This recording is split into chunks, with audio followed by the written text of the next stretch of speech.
Góðan daginn, Anna Ragnar Fossberg Jóhannudóttir heiti ég og ég höfundur Auðnu sem kom út 2018 og Hugfangans sem kom út 2021. Og í dag langar mig að lesa aðeins upp úr Hugfanganum eða Hugföngnum, ég segi nú yfirleitt bara úr Hugfanganum en það orðið hugfangin, svona maður fangi eigin hugar þegar maður hugfangin. Allavega. Sem sagt, mér langar að ræða og lesa upp kafla þar sem fjallað eitt þema bókarinnar og það hugsjónamennska. Bókin fjallar Smára sem miðaldra verkfræðingur og hann tekst á hendur gönguferð og gönguferðin æskuslóðirnar og þá rifjar hann upp ýmislegt frá 8. og 9. áratugnum og úr grunnskóla og menntaskóla og frá vinahópnum og svona og svo rifjar hann upp að hann sem sagt bar út Þjóðviljan og tímann og fór að rukkaði og kynntist, kom inn á alls konar heimil í tengslum við það og svona urðu margar skrýtnar og skemmtilegar uppákomur. Og svo sem sagt unglingsárin hans einkenndust líka af því að hann hellti sér út í friðarbaráttu. Og það þessi hugsjónamennska sem að hermir svolítið við nútímann. Í dag þá steðjar að okkur loftslagsvá á meðan á 9. áratugnum steðjar að okkur kjarnorkuvá og ungt fólk í dag sem með loftslagskvíða og líður bara illa og trúir ekki á framtíðina að það hellir sér kannski að það getur fundið frið og tilgang með því að hella sér út í loftslagsbaráttu. Og það var nefnilega eins á þessum árum þegar ég var að alast upp á 8. og 9. áratugnum að þá fólk ungt fólk sem tók nærri sér kjarnorkuviðbúnaðinn í kalda stríðinu að það gat fundið svona tilgang og ró í rauninni með því að hella sér út í friðarbaráttu. Og þetta gerði ég og þetta gerði Smári í bókinni þegar hann var unglingur. Og mér langar að lesa kafla upp úr bókinni þar sem að þetta alltaf gerast. Þú átt ekki að vera að bera út þetta rusl, sagði ammans þegar hún var búin að renna yfir grein í Þjóðviljanum með fyrirsögninni Ísland úr NATO, herinn burt. Hún tók blaðið með 2 fingrum, opnaði ruslaskápinn og lét það detta ofan á roð og eggjaskurn með fyrirlitningargrettu. Smári hætti við að bíta í ristaða brauðið með smjörinu. Veist ekki að herstöð skotmark, sagði hann og leyfði sér að hækka röddina örlítið. Amman hnussaði. Ef það væri ekki fyrir herstöðina væru rússarnir löngu búnir að ráðast á okkur, sagði hún.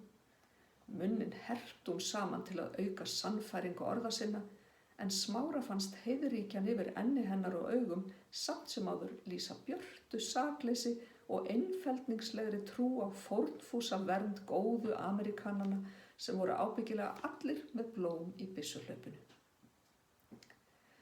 Smári hristi höfuðið á meðan hann leitaði logandi ljósi að leið til að ögra þægilegum en hryktandi turninum sem ammans hafði búið sig í. Var hún ekkert hrædd við kjarnorkustríð? Í síðustu viku var mynd í sjónvarpinu kjarnorkustríð og kjarnorkuvetur, geislaveiki og börn sem fæddust vansköpuð. Hann hafði fengið martröð nóttina, vaknaði með hjartslátt og öndin í hálsinum, fannst hann heyra eitthvað. Var þetta sprengjan að falla? Ef heimurinn var ekki að farast núna, þá myndi hann gera það á eftir, morgun eða næsta ári, því þetta gat ekki endað öðruvísi. Hann kunni ekki annað ráð en að leggjast á bæn. Góði Guð, komdu í veg fyrir kjarnorkustríð. Var gömlu fólki alveg sama hvort að dæi kjarnorkustríði eða úr krabbameini?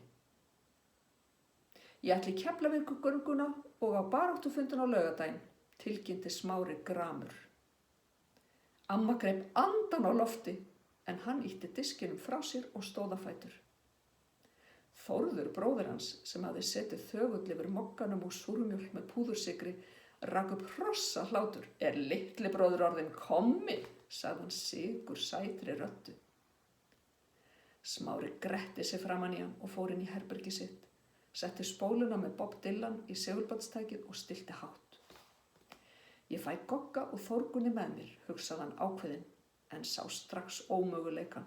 Þau hefðu akkúrat engan áhuga á pólitík og myndu aldrei nenn að leggja á sig margra klukkutíma fram eftir malbikuðum vegi með útsýni yfir ógróið hraun og úfinn sjó. Uppgjöfin lagðist yfir hann eins og hvítt lag. Hann teygði sig í hálfulesin reifara á borðinu. Þetta var raunar ástarsaga, en hann hafði tekið kápu af spennusögu og sett yfir til að hylja rauðalitin og myndina sem var af konu með þrýstnar varir og þrá í augum. Reifarakápan var af hermanni með byssu og skriðdrek í baksýn. Smári henti bókinni aftur frá sér og stundi af inni byrgðri gremju. Andskotin, ég fer samt, sagði hann við sjálfan sig og rauk út í sjopp eftir kók og prins. Í Keflavíkurgöngunni hitti Smári Halldór. Eru þið ekki bekkjarfélagar, spurðu foreldrar Halldórs sem voru ein af skipuleggjendum göngunnar. Þau réttu Smára skráningareyðublað fyrir nýja félaga í baráttusamtökunum og hann skrifaði stoltur undir.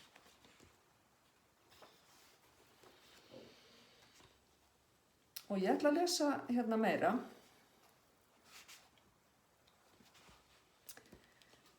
Annan kafla. Loksins má ég vaka og vera út eins lengi og ég vil, hrópaði Smári glaður að kvöldi 16 ára afmælisdagsins. Hann hljóp upp nálægar tröppur og kom niður í einu stökki.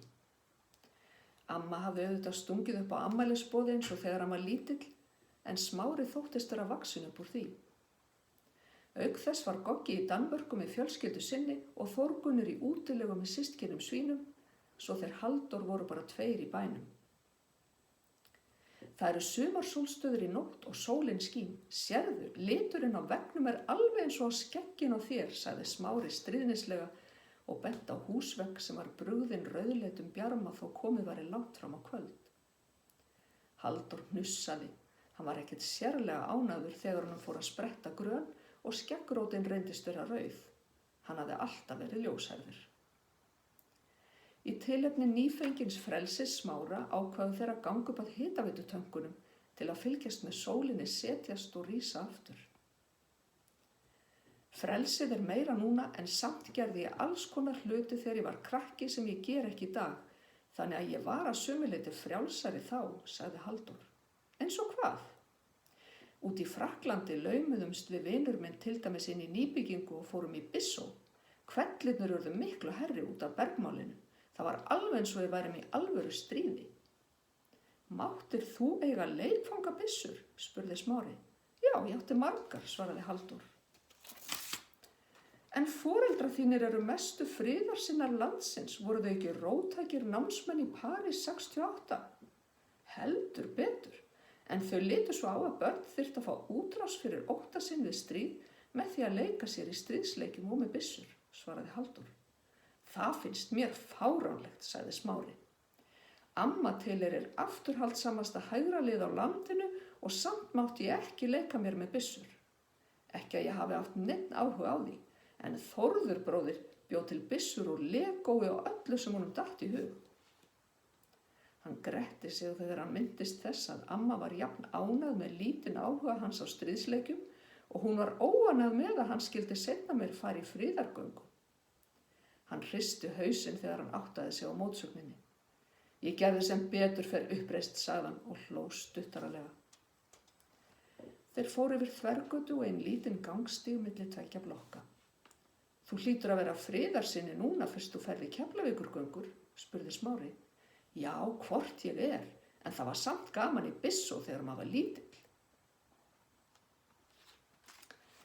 Jæja, heyrðu, þetta var nú bara nóg í dag. Og ég vona að þið hafi haft gaman af. Takk fyrir.